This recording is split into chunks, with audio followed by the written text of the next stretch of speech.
is where Ace was buried. He was down the bottom here trying to defend his sons, and he took a spear in his back. But that is how precipitous it is. And can you imagine getting a cow down here? Can you imagine a cow going down here? Can you imagine they roll to the bottom? Can you imagine getting horses down here? No, impossible. With all these people, 400 Zulus baying on your heels? They were dreaming. Peter Johannes Raaf, one of the heroes of this battle, who later died in Rhodesia in the Matabele campaign, he was one of the soldiers here that kept his head. Up here amongst the rocks, with the Zulus approaching, just over the ledge here, somebody erroneously gave the order to cease fire, believing that we were firing, or rather the British were firing, into their own men. In other words, their own Swazi auxiliaries. But they weren't. They were Abakhalusi. And in that moment, they stopped firing. The Abakhalusi closed in, and these rocks ran red with blood. You hear the cracking of the bones of the horses as they rolled down this hill. All the way out down here, it was each man for himself.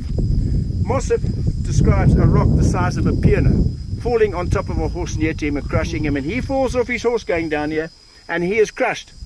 He gets to the bottom, and Buller shouts to him, he says, "Listen, without a horse you're dead, man. Go and get your bloody horse." And he finds Warrior down at the bottom, and he picks up Warrior, and they run across this shelf over to the right of those wattle trees and down the side there. Look how precipitous that is.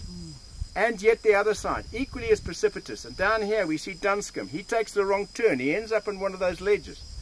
Knoxley goes down to his assistance, and Metcalf Smith. Zulus are coming around this lower plateau, and they're intercepting fugitives, refugees from this fight at the bottom in that riverbed. And there, they were cutting down Swazi auxiliaries, taking the cattle back. The Abakhalusis, like banshees, were coming out from underneath these rocks and hand-to-hand fighting, getting the Ikwa in under their ribs. And as I pointed out earlier, one of the men was thrown over those rocks, that cliff that I showed you, to his death below. And this was occurring all over. So here's Devil's Pass. Now, you, Mr. Summit, you're on another summit.